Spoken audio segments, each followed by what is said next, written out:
I'm Dr. Garrett Soldano, and I'm so happy to be here in front of all of you today. I went to philosophy last night, and it was so great to be around like-minded people again. And I forgot how much I miss all of you because I have been in a knockdown, drag-out fist fight in a phone booth over the last 2 years. So I want to go all the way back, because I really want you guys to understand this story, because if you remember, back in January of 2020, you remember that video that China released? They took it off social media now. You can't find it on YouTube. I actually had to look it up and I screen recorded it. It was the video that showed that person on the sidewalk and died of COVID right on the street. And then they had this scary music.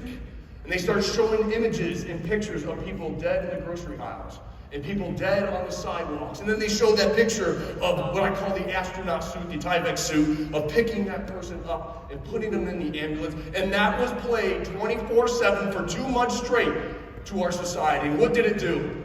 It scared the hell out of people. So much that people just blindly handed over their freedoms. Go ahead, shut our churches, it's okay. Took away our citizens' rights. And as a chiropractor, we have a little thing called philosophy, don't we? We have a belief system of this unbelievable power within us.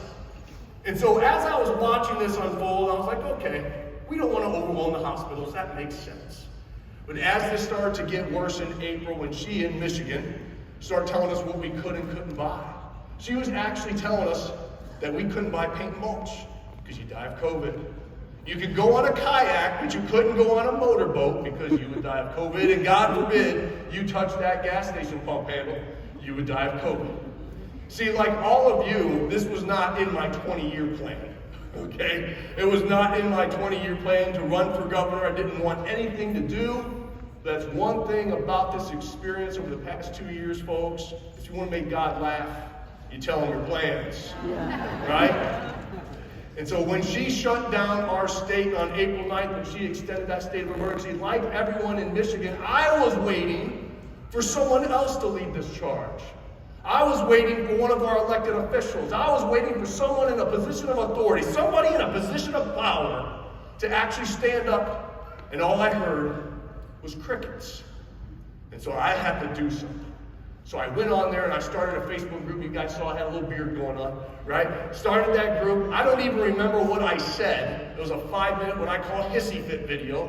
And I went home that night to my wife and she's like, what did you do? I was like, well, I started a Facebook group. And she was like, why? I was like, because I wanted to get something off my chest. And that night when I went to bed, 500 people joined that group. And I looked at my wife, I said, holy cow, there's 500 people that feel just like I do. I'm not alone. That next morning, I went to practice, 5,000 joined. That night, 100,000. The second night, 200,000. The third night, 300,000. I looked at my wife, I said, what the hell did I do?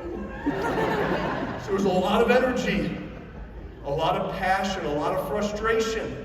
So a movement was born, literally overnight. And as the leader of this movement, it was my job as the leader of this thing to direct this unbelievable force, this power, into getting things done. So at this time, we grew to 400,000 people in 4 weeks. And we had tens of thousands of people calling our legislature at once. And we were blowing up their emails and their phones, telling them that stop the state of emergency. Do not go along with what this governor is doing. And isn't it funny? It took we the people to give the legislature a backbone. That's why I'm a chiropractor, right?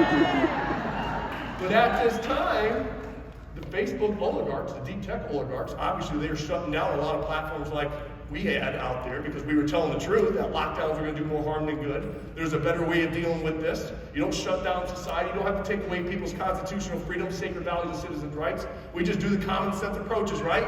Don't spit in each other's mouths. Get adjusted. Nutrition, healthy mind, body, and spirit. Common sense, our philosophy.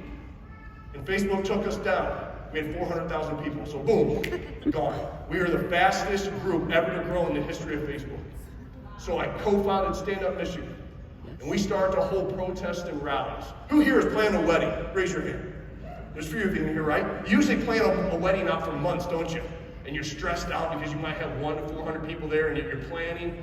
Well, we started to hold protests and rallies against these lockdowns. And I remember I was sitting with my co-founder. I'm like, Ron, what should we do? He's like, let's hold a protest or like a rally. I was like, great. I said, did a video on Tuesday. It went viral. Facebook took it down. And then on Saturday, because we were supposed to still be in lockdown, you're not allowed to be outside.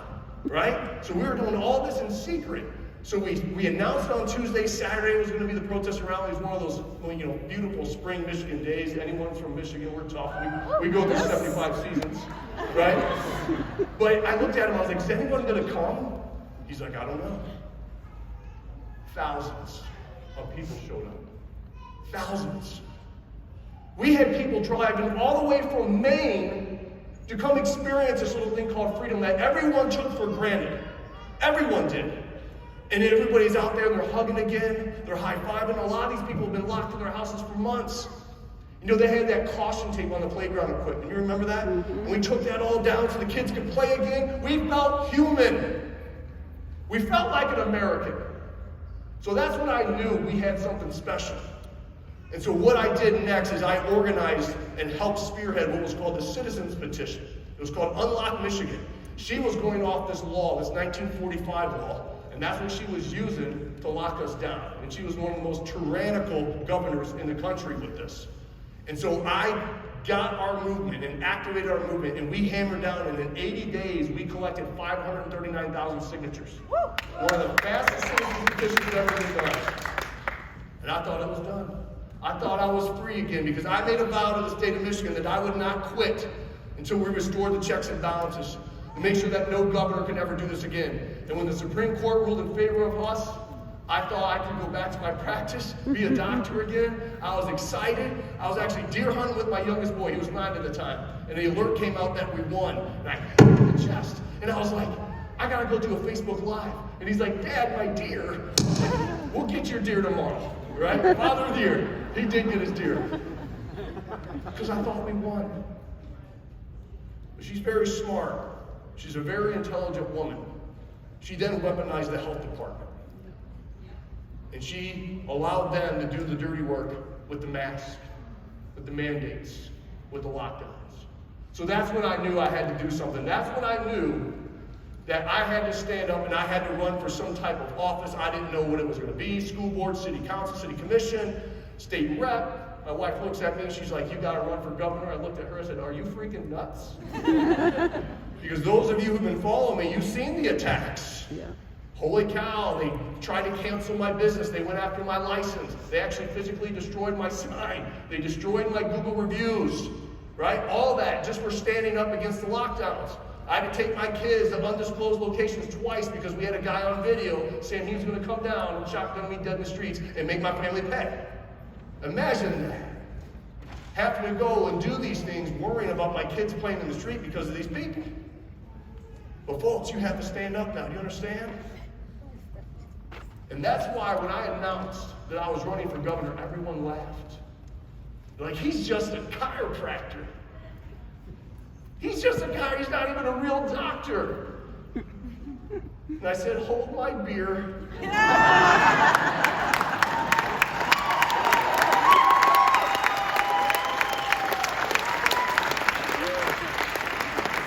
Because when you have philosophy, when you have this belief, fueled with this thing called passion, do you realize and understand you are unstoppable? Gives you this armor, gives you a thicker skin. And I can honestly tell you all that this has changed me to be a better person. This has changed me to be a better father, a better Christian, a better dad, a better human being this experience has. It's nasty. There's a knockdown, drag out, fist fight in the phone booth. But it's time for all of you to have your role in your communities. And I'm not asking you to run for governor like me. I would strongly encourage you to not. But I am telling you to tell the truth. I am telling you to be the leaders in your community, because that's your job as a doctor is what? To teach, to inspire, to motivate your patients to be better versions of themselves. Isn't that correct? Yeah. That is your job. And if you have that burning desire to run for some type of office, then you do it. And you don't ever not follow through with what you believe in. And what is inside your heart, into your very soul. Because I said this time and time again, the power of one can lead to the power of many. And every time I go through Palmer's halls, and I always kind of butcher BJ's quote, but he said, you never know what small act that you may say or do, or when you stand up, that may change the lives of millions tomorrow. That's how powerful you are. That's the power that God has bestowed upon each and every one of you. And don't we have a void right now in the healthcare industry that needs to be filled, don't we? Yeah. And what better profession than chiropractors to fill that void? You just have to merely muster the courage to claim it. Fred Barge said it best. He truly did. I had the great honor, be the doctor, doctor. It's always what he used to say. Be the doctor, doctor. That is what you guys are a part of. So you have to anchor that in. And I'm telling you right now, we're going to change not only the state of Michigan, but we're going to change our country. And that will lead a ripple effect throughout this world because it's our time. Woo! It is our time as a profession. This is the greatest moment right now to be a chiropractor. We have never had this opportunity. And it's time for us to get involved in politics because now we need leaders. Leaders with a backbone. Leaders that won't back down to stand up for what's right and represent all of us. In chiropractors, we have that entrepreneur spirit. We know the grind. I mean, holy cow, we go in debt. We start our profession or start our business in a hole, don't we? In debt. We truly do. But what's the first thing you got to do when you're in a hole? You stop digging. And you take the action and take the decision to climb out of that hole. And it's not, you just don't walk away. What do? You go back and you pull others out of that hole. Do you understand? That's where our country is right now. It's in a hole. And it's dark times right now, and it's scary. But I'm telling you what, it's always darkest right before sunrise. Yeah. And this is your time as a profession. This is your time as future chiropractors or current chiropractors to take this torch and lead from the front. And you'll take the arrows, but it's going to turn you into a better person. It truly will. Now, I need your help. I need your help. Just like my man said, we just had our first debate this past Thursday, and we dominated that debate. We dominated the debate. The media had me winning, and now it's going to get very interesting because now there's a target. Because now they know that I'm a threat. You know why? Because they're not scared of me. They're scared of all of you. And it's my job to not only win back Michigan, but it's my job to take back lost ground. We're no longer holding the line, folks. You have to understand that. We're taking back lost ground so we get our country back in 2024. That's how important this is.